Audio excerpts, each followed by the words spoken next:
Yo, Moons of Peril guide.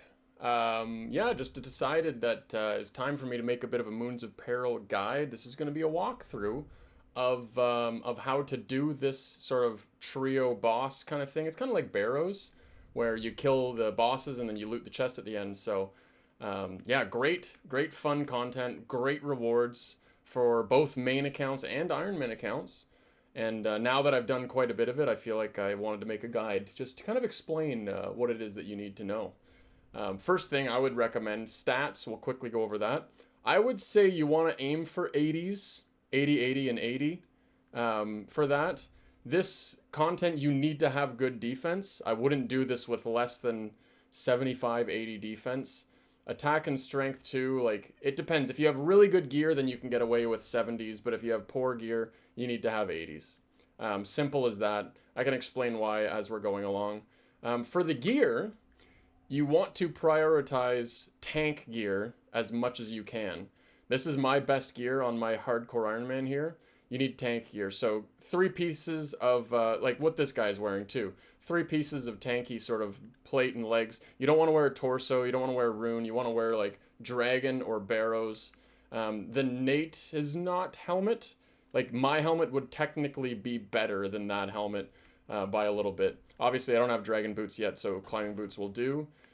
Yeah, max out that defense bonus. I don't have any good shields. If I had like a dragon fire shield, then I would use that. You can get away with it with the dragon defender, but I wouldn't do this content with much less than 250 defense in each of your combat stats. That's important. Once you are here, quickly show you the map. So here's the world. Here's the world. Yeah. And we're gonna get over to Varlamore.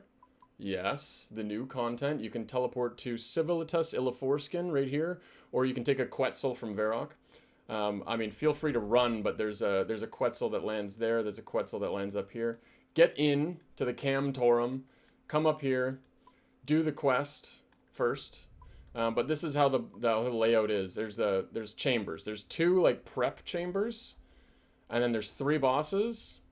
And then there's this weird other chamber. Now, if you hover over these yellow things, it will show you where you're going. Like if you go through this door, you pop out over here.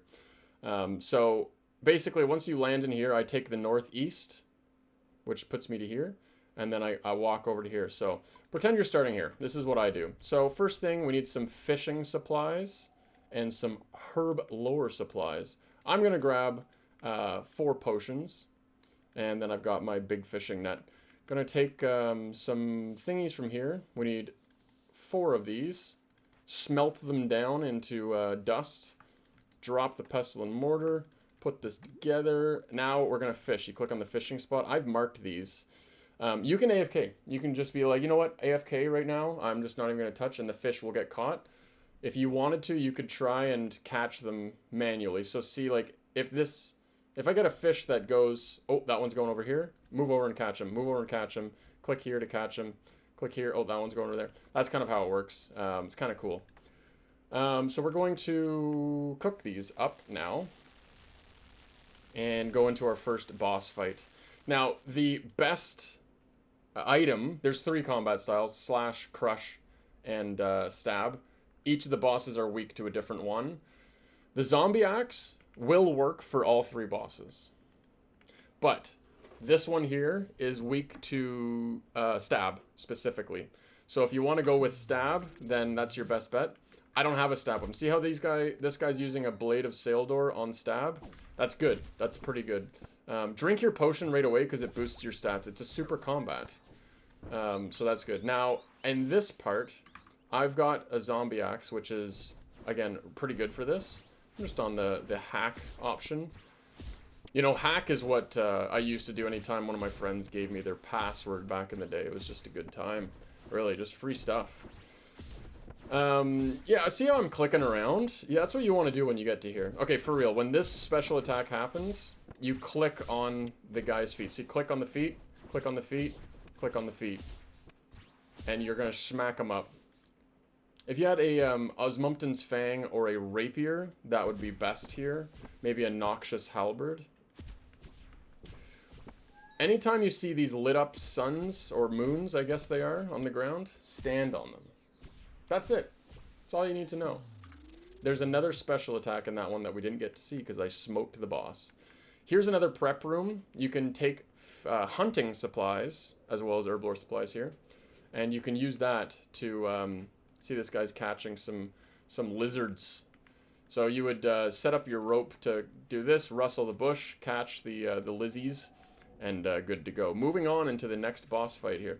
This boss is weak to crush, and specifically the dual Macahaurlatas. We have a bit of a visitor here. It's my dog. Hi, Penny. How's it going? So yeah, so we've got the dual Macas. This is actually the best thing that you can use here. Best in slot. Alright, special attack number 1. When this happens, you run over, you light the brazier, and you try not to get hit by any of these waves. Very simple. I'm running through. I'm legging it. If you get hit, it turns your run off, and it does a bit of damage. So not the end of the world, but it's good to try, you know.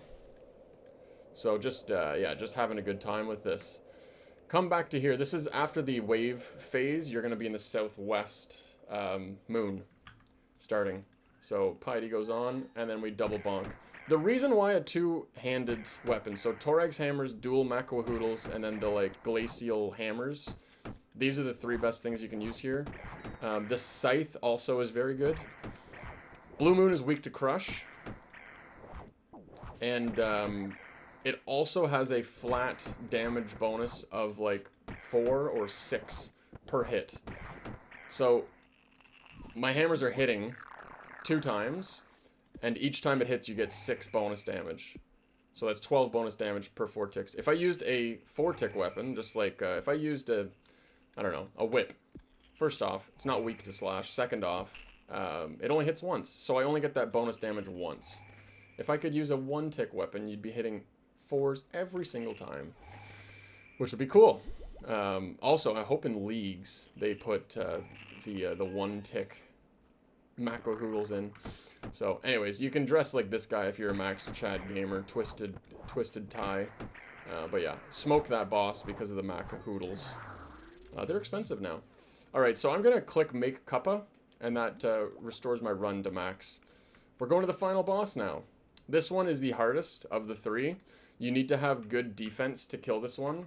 You literally can't kill it if you have lower defense, because every time it damages you, it heals. So if it's damaging you on every single hit, it will heal more than you can damage it. And this is the Blood Moon. So there was a special there that... These specials I'll actually stick around to show you them. But yeah, this boss is weak to slash. So you want to use slash weapons. Dragon Claws, Burning Claws, or Dragon Dagger is your special weapon. And that's what I would use it on this boss. I would save my specs for this one. Alright. So the boss hits you 3 times. 1, 2, 3. If it misses the first hit, it will not hit you with hits 2 and 3. And because of that, if you have super high defense, you're causing it to miss the first hit more often. It will just not hit you. Very simple. That special attack is very easy. You just don't step on the blood. Just walk around and avoid it. Yeah, we're cruising through this. If the boss hits you on hit number 1, it heals a small amount. If it hits you on hit number 2, it heals it for more. So there, it just healed a 4, a 16, and then a 43. Alright, so this boss. Watch this, look at the blood. When the blood gets to full size, I click on it, and then click back on the boss. Look at this. Full size, okay, click on it, click back on the Jaguar. That's how you time this. Click on it, click back. Ignore my weapon. Like, don't focus on how, like, oh, am I gonna lose damage? No, don't worry about, like, your damage of your weapon on this. You're just clicking on that at the right time, and that's when it's full-sized. And now we're gonna spec this guy out. It just hit me 3 times, and it healed a lot of health. So you can see, if you have low defense, it's just gonna hit you a lot. My gear is pretty bare minimum for this. This isn't very tanky, but, you know, that's how it works. Okay, we're done number 3. Kind of follow as I go here. We're running south through the entrance, past the sulfur naguas. And, yeah, once we get into here. Cool. There's the lunar chest. What do we get? Anything good? No. I mean, it's good loot, but not anything we wanted. And then just to kind of close the loop here, we run up. We pass through. And we're back where we started. That's where you go to do prep. You can get more fish. I showed the hunter spot. The hunter is probably better than the fishing spot. When I need to restock, I'll restock at hunter. But then, yeah, you go through here and you're back to the other boss. So, yeah, thanks for watching. Appreciate it. And at the end of the day, realistically, it is night. So,